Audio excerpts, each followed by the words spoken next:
Baik, Assalamualaikum warahmatullahi wabarakatuh. Perkenalkan, nama saya Diki Herinda dengan NPM 2001060006. Saya dari Prodi Tadris Matematika IAIN Metro. Di sini saya akan menjelaskan tentang persamaan diferensial, yaitu tentang klasifikasi, membentuk, dan solusi persamaan diferensial. Video ini saya buat untuk memenuhi tugas dari mata kuliah persamaan diferensial dengan dosen pengampu Ibu Bika Merliza MPD. Untuk pertama, apa itu persamaan diferensial? Jadi persamaan diferensial itu adalah sebuah persamaan matematika untuk fungsi satu variabel atau lebih yang menghubungkan nilai fungsi itu sendiri dan turunannya dalam berbagai orde. Persamaan diferensial dapat diartikan sebagai persamaan yang memuat satu atau lebih variabel tak bebas beserta turunannya terhadap variabel-variabel bebas. Persamaan diferensial yang memuat suatu variabel tak bebas y dan variabel bebas x biasanya dinotasikan sebagai dy per dx atau yang biasa kita jumpai yaitu y aksen x. Atau y aksen ini dapat kita baca sebagai turunan pertama variabel tak bebas y terhadap variabel bebas x. Jadi variabel tak bebasnya itu y dan variabel bebasnya itu x. Kita masuk yang pertama, yaitu klasifikasi berdasarkan tipe. Berdasarkan tipe atau jenisnya, persamaan diferensial itu dibagi menjadi dua, yaitu persamaan diferensial biasa dan yang kedua persamaan diferensial parsial atau PDP. Nah, untuk persamaan diferensial biasa itu sendiri, di mana fungsi yang tidak diketahui atau variabel terikat adalah fungsi dari variabel bebas tunggal. Jadi contohnya pada persamaan diferensial biasa itu biasanya y aksen. Kita contohkan y aksen sama dengan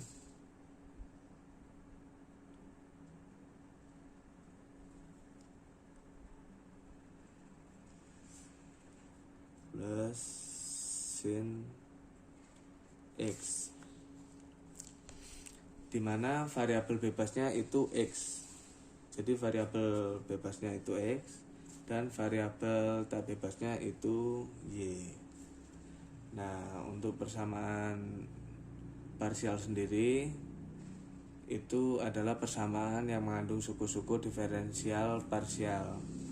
Dan dengan kata lain, persamaan diferensial parsial adalah persamaan diferensial yang melibatkan lebih dari satu variabel bebas. Jadi contohnya ini tadi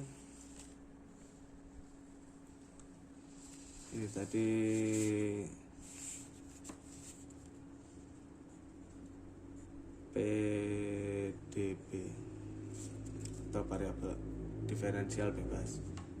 Dan untuk contoh persamaan diferensial parsial, contohnya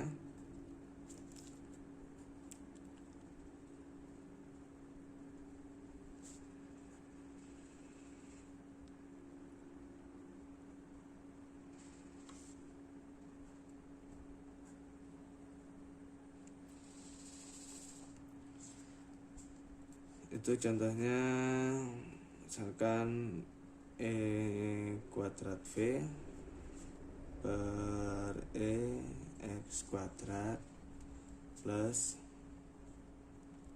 e kuadrat v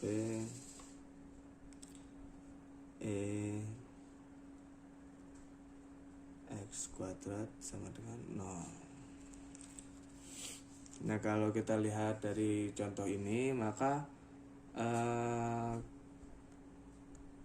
kita dapat melihat bahwasanya variabel bebasnya itu adalah Oh maaf, ini salah, ini tadi harusnya Y.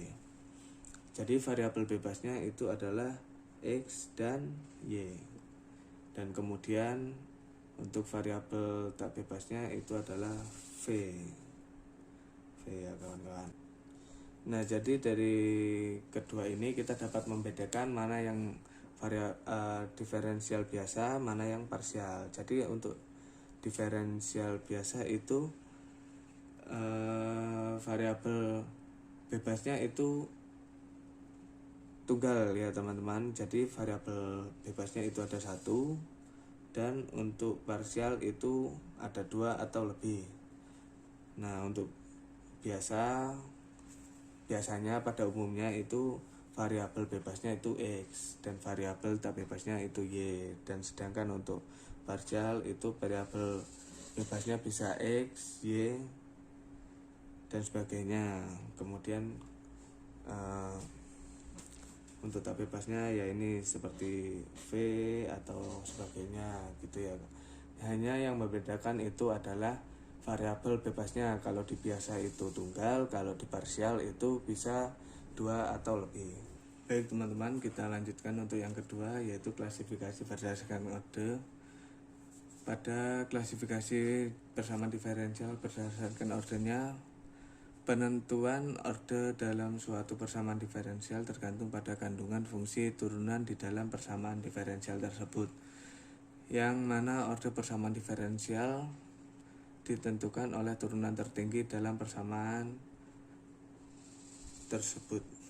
Jadi misalkan contoh itu ada dy per dx atau y aksen, kemudian ada d kuadrat y per dx kuadrat atau y double aksen. Jadi kita dapat melihat bahwasanya dy per dx itu turunan tertingginya adalah 1, maka ini disebut sebagai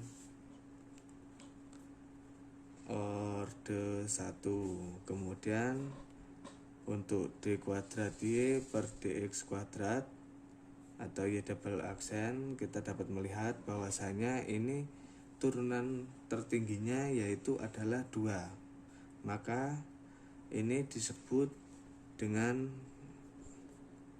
orde 2. Baik, kita lanjut ke yang ketiga, yaitu klasifikasi berdasarkan derajat. Nah, derajat dari suatu persamaan diferensial adalah pangkat dari suku yang memuat turunan tertinggi. Dalam persamaan diferensial berdasarkan definisi tersebut memiliki arti bahwa klasifikasi berdasarkan derajat mempunyai hubungan dengan klasifikasi berdasarkan orde. Jadi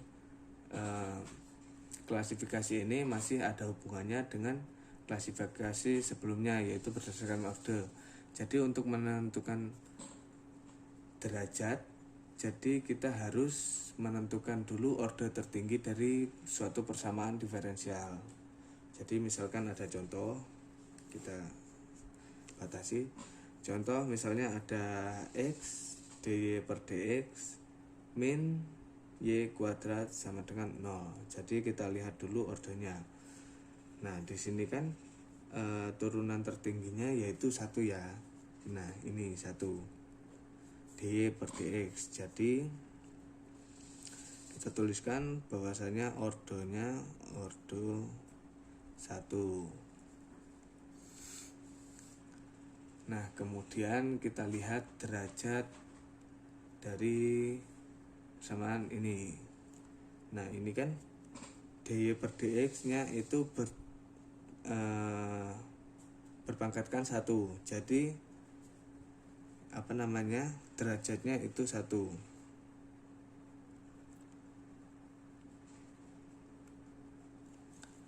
Jadi persamaan ini memiliki orde 1 dan derajat 1. Kemudian kita lihat contoh yang kedua, yaitu dy per dx dalam kurung kuadrat plus 2y sama dengan 0. Jadi kita lihat turunan tertingginya yaitu dy per dx atau turunan pertama. Jadi ordenya itu adalah 1. Nah, kemudian kita lihat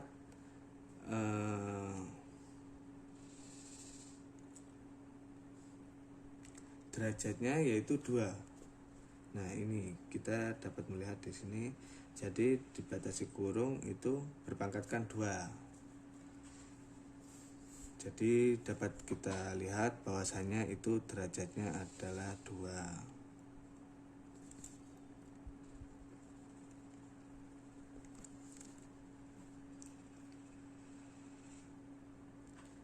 Jadi yang belum paham bahwasanya derajat itu adalah pangkat tertinggi pada turunan ini, pada turunan di di contoh soal ini ya.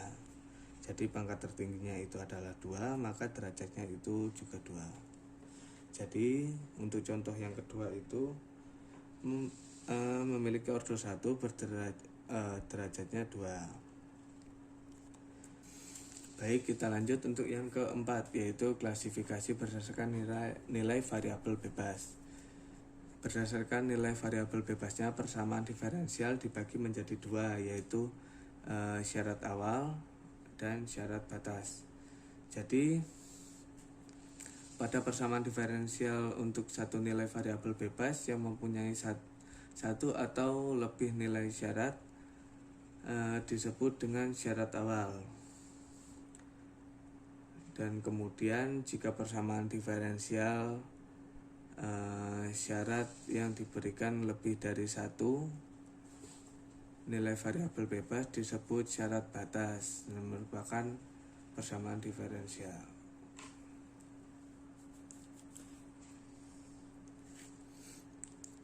Dan disebut syarat batas dan merupakan persamaan diferensial dengan masalah nilai batas.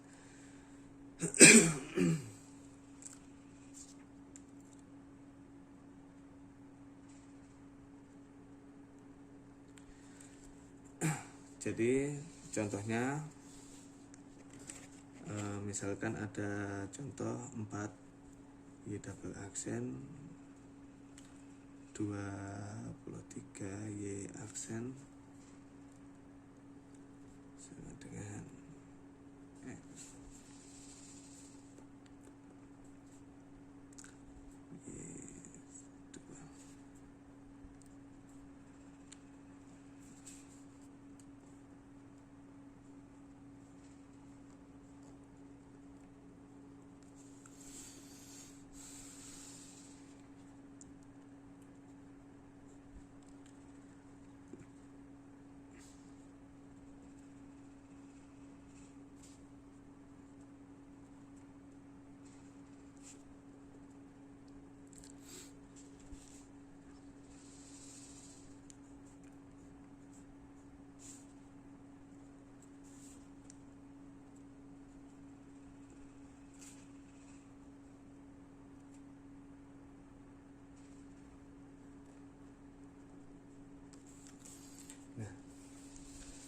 Kita lihat contoh yang pertama. Persamaan ini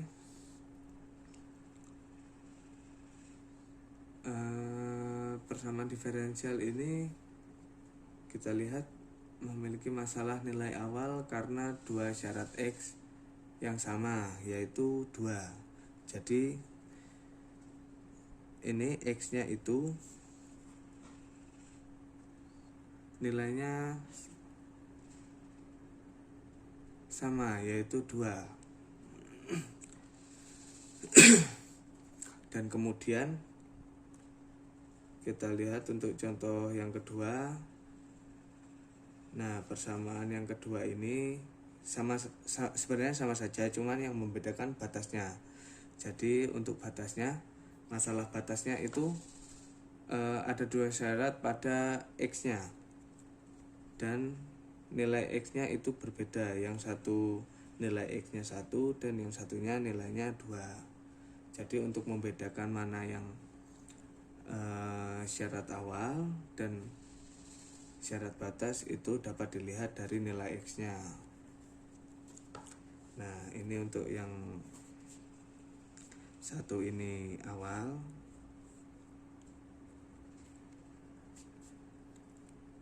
dan ini untuk batas.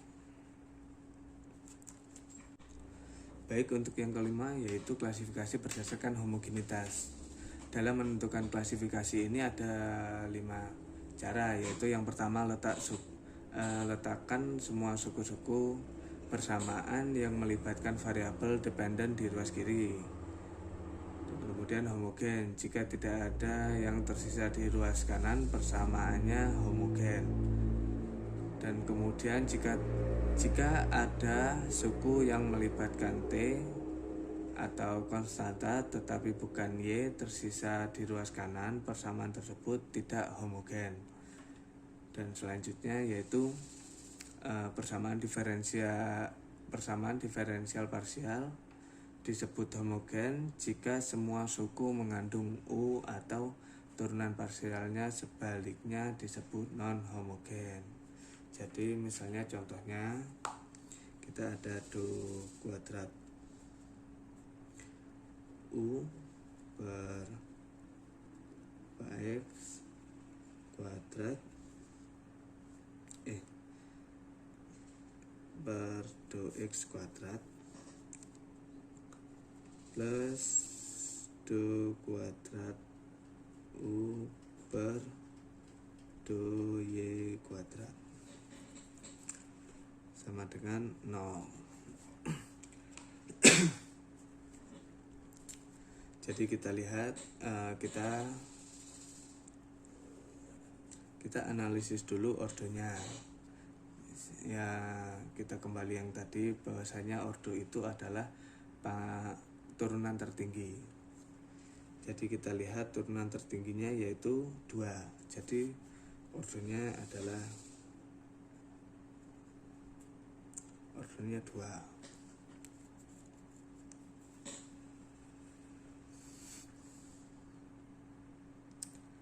Nah, ini kita lihat linear atau tidak.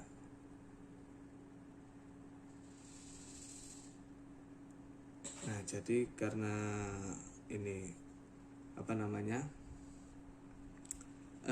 karena suku yang tidak mengandung U itu adalah 0, jadi ini merupakan linear. Kemudian kita analisis lagi untuk melihat apakah persamaan ini homogen atau tidak. Nah, jadi kita lihat bahwasanya tadi apabila jika tidak ada yang tersisa di ruas kanan, persamaannya adalah homogen. Jadi kita lihat di ruas kanan yaitu 0, jadi tidak memiliki sisa ya. Jadi persamaan ini merupakan homogen.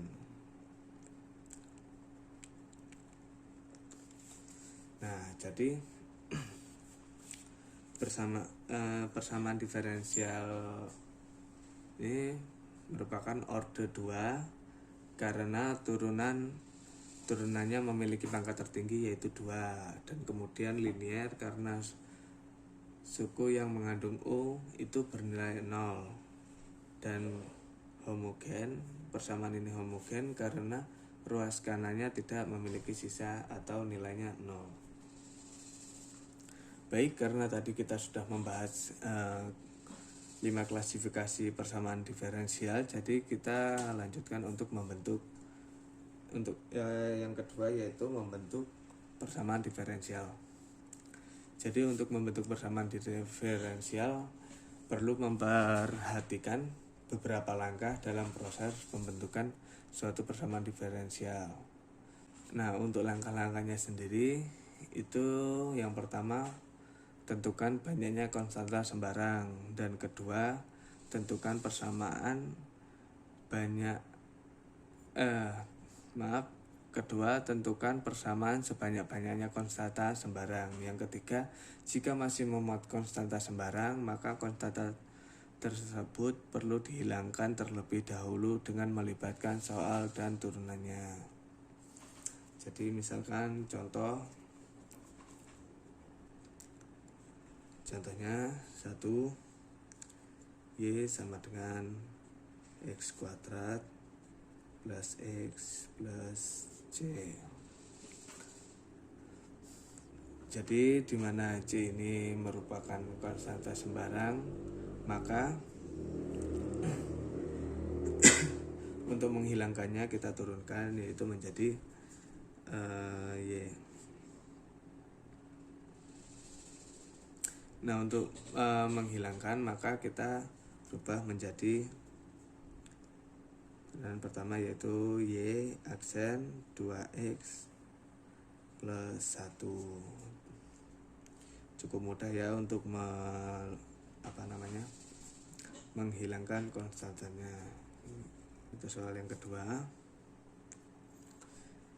Y, misalkan kita ada contoh soal Y sama dengan A sin X plus B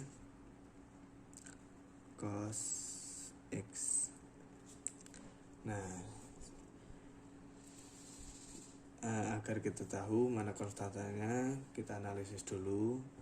Nah, setelah didapat, maka didapat A dan B ini merupakan konstanta sembarang, maka dapat diturunkan jadi Y aksen kita turunkan A sin X kita turunkan menjadi A cos X. Nah, untuk B cos X kita turunkan menjadi min B sin X. Nah, kemudian kita turunkan lagi. Turunan keduanya kita turunkan A cos X kita turunkan menjadi min A sin X. Kemudian untuk min B sin X kita turunkan menjadi min B cos X.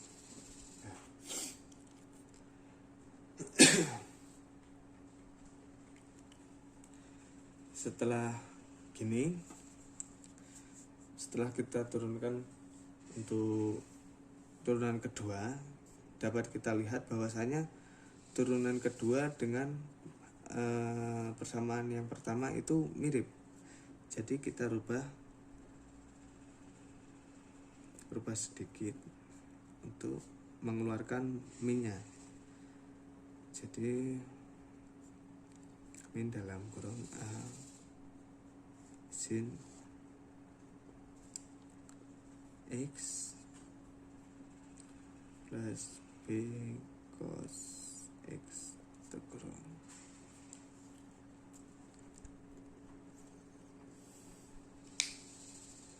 Nah, atau lebih mudahnya lagi kita rubah. Nah, ini kan untuk ini A sin X ini kan sama seperti ini nilai Y.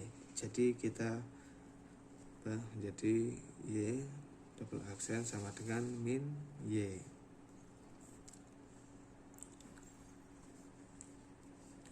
Nah, tadi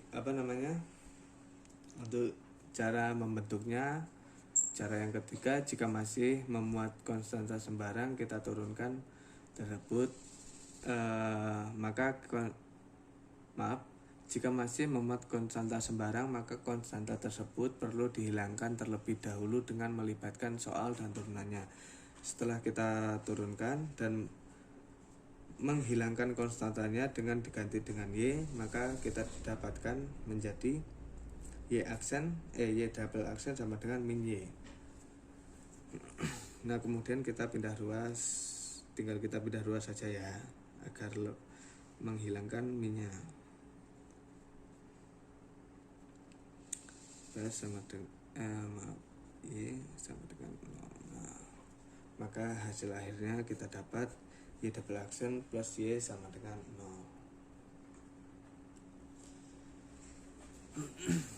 Nah, setelah ini berarti kita sudah mendapatkan persamaan diferensial. Selanjutnya, setelah tadi kita sudah belajar tentang klasifikasi, kemudian membentuk, dan untuk yang ketiga itu solusi persamaan diferensial.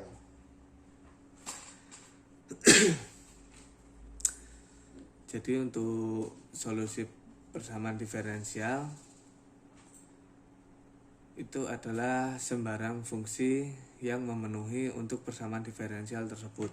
Solusi dari persamaan diferensial ordo n pada suatu interval atau adalah suatu fungsi y sama dengan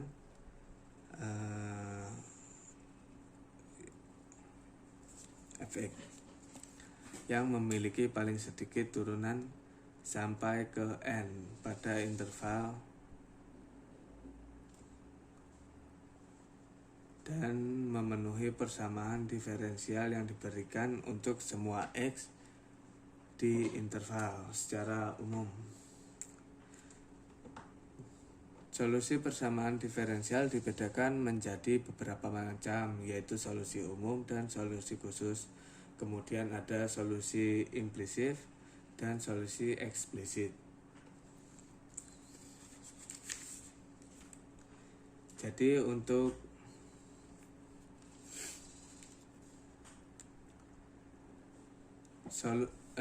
solusi dari suatu persamaan diferensial dapat muncul dalam bentuk fungsi implisit dan eksplisit. Apabila solusi yang muncul merupakan fungsi implisit, maka solusi tersebut dinamakan solusi implisit sebagai mana ditunjukkan oleh fungsi. Misalnya ada fungsi g x y sama dengan 0. Nah, jadi misalkan ada fungsi g x y sama dengan 0.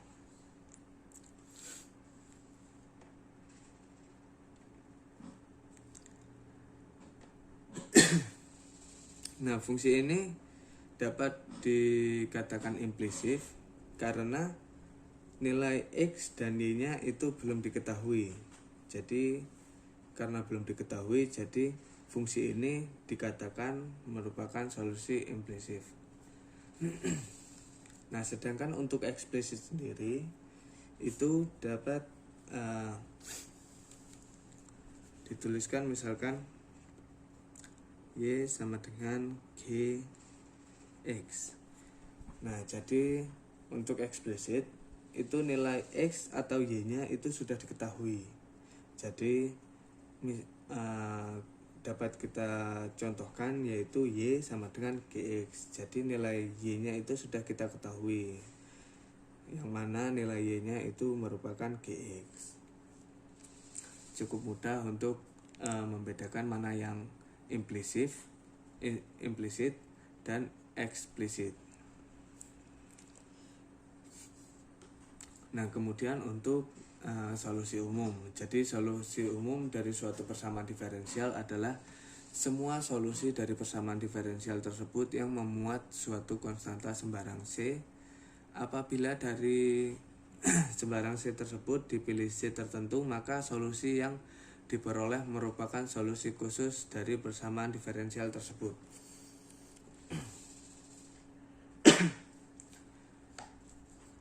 Nah, misalkan tadi ada y sama dengan x kuadrat plus x plus c. Nah, kita misalkan saja. Jadi untuk solusi umum itu kita hanya mencari sampai ke c, sampai menemukan konstanta sembarang. Jadi konstanta sembarang ini belum diketahui nilainya, hanya dilambangkan dengan c. Nah, untuk yang kedua yaitu solusi khusus.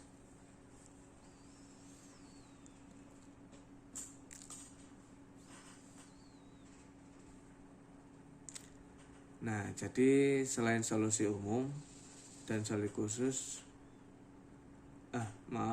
mohon maaf. Jadi tadi untuk umum itu kan kita mencari sampai misalkan ini sampai ketemu konstanta, tapi belum diketahui nilai dari konstanta tersebut. Nah, untuk solusi khusus sendiri itu kita menyelesaikan sampai nilai C-nya itu kita dapati nilai C dari sebuah persamaan itu. Jadi misalkan mungkin kita langsung saja ya, misalkan ini tadi solusi umumnya kita belum mengetahui.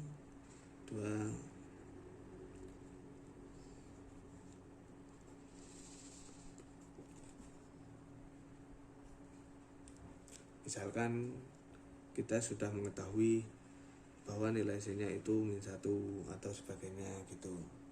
Nah, untuk contohnya mungkin kita lain kali saja ya, mohon maaf. Mungkin itu tadi sedikit penjelasan dari saya mengenai tentang persamaan diferensial, yaitu tentang klasifikasi, membentuk, dan solusi persamaan diferensial. Nah, apabila masih dalam penjelasan dari saya masih berbelit-belit, masih susah dipahami, saya mohon maaf. Saya akhiri. Wassalamualaikum warahmatullahi wabarakatuh.